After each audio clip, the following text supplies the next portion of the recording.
खड्डे पाडून ठेवले। तो त्यांनी जर ते गाजर न दाखवता मंजूरच नव्हता तर तो खंदायची गरज नव्हती, लोकांना गाजर दाखवायची गरज नव्हती। आज ते गाजर दाखवलं, ते रस्त्याला खड्डे करून ठेवले आणि लोकांची याय जायची पंचायत करून ठेवली। तर याच्याकडे पण त्यांनी लक्ष दिलं पाहिजे। त्यांच्या जो कोणी ठेकेदार आहेत त्याच्यावर त्याला पण सांगितलं पाहिजे का भाऊ तू कसं करणार आहेत, काय करणार आहे ते बाकीचं न सांगता तू ते काम करू दे। आणि ज्या वेळेस आयरे साहेबांनी सांगितलंय काल की आम्ही इस्टिमेट बनवून देतो, इस्टिमेट नुसार काम करून घ्या, तर आम्ही आता त्याच शब्दावरती किंवा त्या ठेकेदारांनी इथं यावं, सांगावं का मी इस्टिमेट नुसार काम करतोय का मी डागडुजी करून देतोय। ते जोपर्यंत क्लिअर होत नाही तोपर्यंत हे उपोषण सुटल्या जाणार नाहीत, ही ग्रामस्थांची सगळ्यांची इच्छा आहे। ठीक आहे, अमृताताईला आहे ना इथं आता झुकतं माप मिळालेलं आहे बरं का।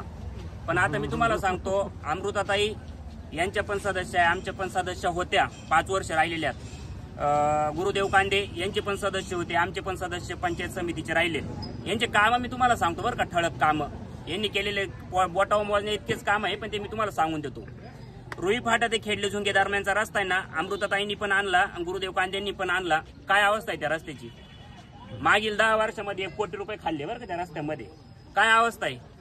तेच आणि नंतर आपला खेडले झुंगे त्या बाजार तळापासून तर आष्टेकर नानाच्या दुकानापर्यंत 100 मीटरचा रस्ता 15 लाखाचा रस्ता आहे। तो रस्ता कॉन्क्रिटीकरणाचा बनवला अमृताताईंनी आणि अवघ्या काही 4 ते 5 महिन्यामध्ये ना ते उखडला सगळा रस्ता, खड्डे पडले त्या रस्त्याला। अशा प्रकारचे ते यांचे कामं चालतात आणि आपण म्हणतो का अमृताताई आमची, दुसरे त्यांचे भुजबळ साहेब यांचे आणि अमृताताई त्यांच्या, हे करून उपयोग नाही। हे एका माळीचे मनी सगळे पैसे खाणारे, यांना अजिबात झाकू नका तुम्ही। यांचे जे काम आहे ना ते दाखवूनच द्या, चांगलं काम पण दाखवा, चांगलं काम असेल तर दाखवा, त्याचं पण आम्ही स्वागत करतो।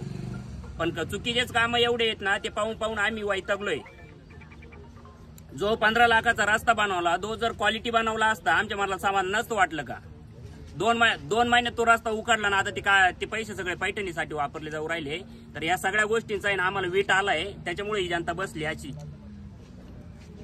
ही नैतिक जबाबदारी कोणाची माहिती का, पंचायत समिती सदस्य निवडून गेले त्यांची पण आहे, जिल्हा परिषद सदस्यांची पण आहे, साहेबांची पंचायत समितीला ज्या वेळेस निवडून दिले त्यावेळेस त्यांचा मतदारसंघ इथं कुठलं मतदान सुद्धा नव्हतं, आम्हीच निवडून दिलेत ना। मग ते सुपनर साहेब का नाही, ते भुजबळांचेच आहे ना, मग त्यांचं काम नाहीये काही, त्यांनी त्याच्यावरती लक्ष द्यायला पाहिजे ना। ते काल लपून बसलेत कुठं। बरोबर आहे तुमचं सगळं म्हणणं आम्हाला मान्य आहे, पण आहे ना आपण काय म्हणणं आहे, प्रश्न आहे ना सगळ्यांना विचारा, एक पण सोडू नका तुम्ही, सगळ्यांनाच विचारा। हे आम्ही